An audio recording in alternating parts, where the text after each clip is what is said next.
matamu, saatnya meraih mimpimu. Bismillahirrahmanirrahim. Assalamualaikum warahmatullahi wabarakatuh.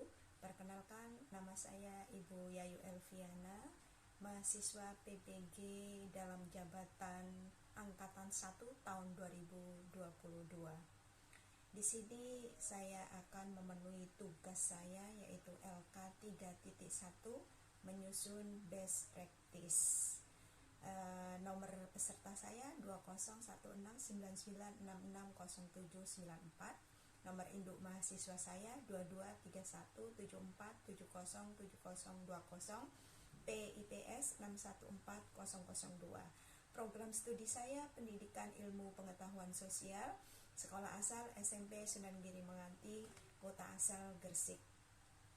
Dalam penyusunan best practice ini saya mengambil tema penerapan model problem based learning atau PBL untuk meningkatkan hasil belajar IPS pada materi dampak dan upaya menghadapi globalisasi kelas 9A SMP Sunan Giri Menganti tahun pelajaran 2022-2023. Lokasi SMP Sunan Giri Menganti, lingkup pendidikan SMP.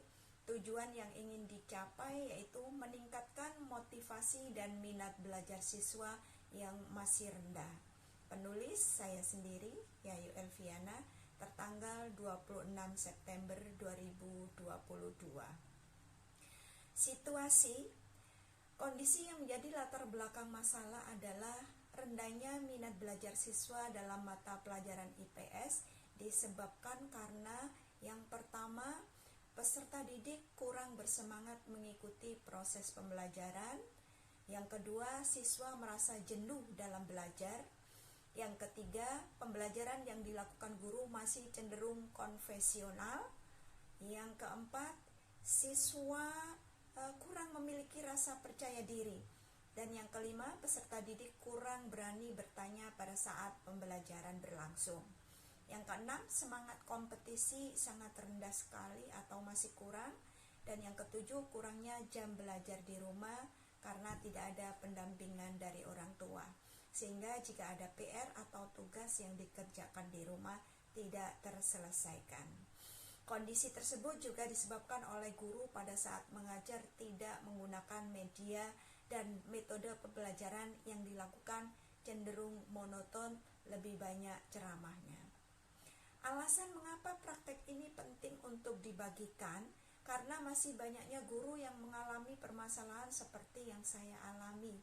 Sehingga praktek ini selain diterapkan dalam memotivasi diri saya sendiri, juga diharapkan bisa menjadi referensi bagi rekan guru yang lain. Peran dan tanggung jawab dalam praktek ini adalah sebagai guru mempunyai tanggung jawab untuk melakukan proses pembelajaran yang efektif dengan menggunakan model dan strategi pembelajaran yang tepat, kreatif, bervariasi, dan inovatif, sehingga motivasi dan minat belajar siswa tinggi yang selanjutnya akan berdampak pada tujuan pembelajaran dan hasil belajar siswa dapat tercapai sesuai yang diharapkan. Tantangan. Apa saja yang menjadi tantangan untuk mencapai tujuan tersebut?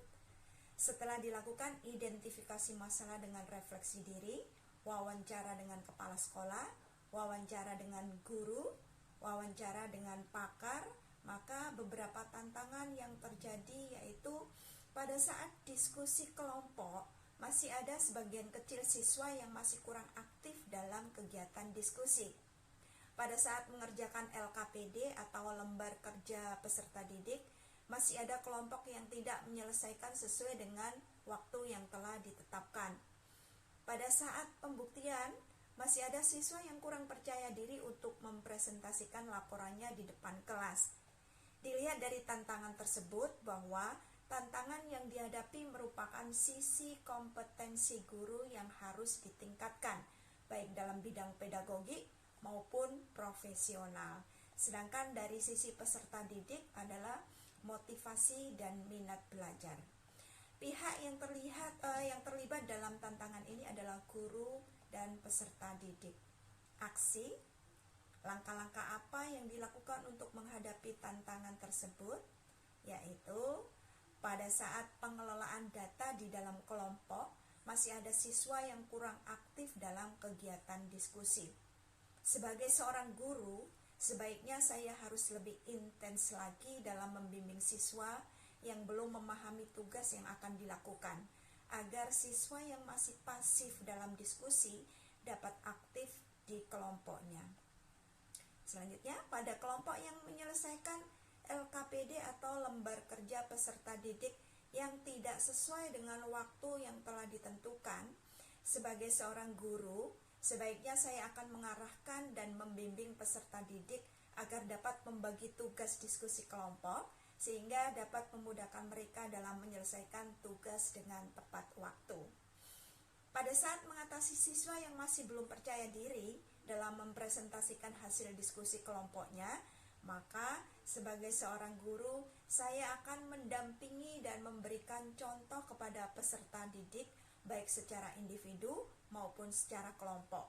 Bagaimana cara mempresentasikan hasil diskusi kelompoknya, bagaimana cara mempresentasikan hasil laporan kelompoknya, dan tetap memberikan semangat dan apresiasi kepada peserta didik atau kelompok yang sudah tampil. Untuk refleksi hasil dan dampak dari aksi atau langkah-langkah yang dilakukan antara lain dampak dari penggunaan media berbasis TPACK yang diimplementasikan dalam bentuk gambar dan video pembelajaran yang ditayangkan dan melalui PowerPoint serta dengan penggunaan strategi pembelajaran yang bervariatif dapat membuat peserta didik lebih semangat dan tidak mudah bosan dalam mengikuti pembelajaran. Dan dari hasil evaluasi tersebut diperoleh hasil peserta didik yang mendapatkan nilai di atas KKM. Penggunaan model problem based learning membuat peserta didik lebih termotivasi untuk belajar dibandingkan dengan menggunakan metode konvensional. Metode konvensional ini selama ini sering digunakan. Hal ini terlihat dari indikator keaktifan peserta didik yang meningkat dibandingkan dengan sebelum menggunakan model problem based learning. Selama proses pembelajaran berlangsung, dengan penggunaan strategi pembelajaran yang bervariatif, respon dari lingkungan sekitar yaitu dari peserta didik, dari teman sejawat, kepala sekolah, dosen pembimbing, serta guru pamong memberikan respon positif, yaitu dari peserta didik. Mereka merasa senang dengan proses pembelajaran karena mereka dapat terlibat secara langsung dan kegiatannya sangat menarik menurut mereka. Dari teman sejawat dan kepala sekolah, secara keseluruhan sudah dapat mengondisikan kelas secara terarah. Peserta didik juga terlihat aktif secara aktif serta memanfaatkan media yang ada, kegiatannya terkesan menyenangkan dan tidak membosankan. Dari dosen pembimbing dan guru pamong, peserta didik aktif dalam pembelajaran serta termotivasi dalam mengikuti kegiatan pembelajaran.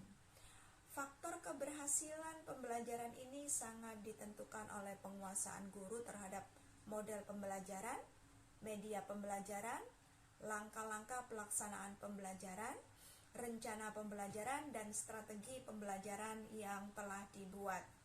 Pembelajaran yang bisa diambil dari proses dan kegiatan yang sudah dilakukan dilakukan guru tentunya dapat menjadikan guru lebih kreatif, lebih inovatif dalam memilih dan mengembangkan model-model pembelajaran dan strategi pembelajaran yang kreatif dan menyenangkan.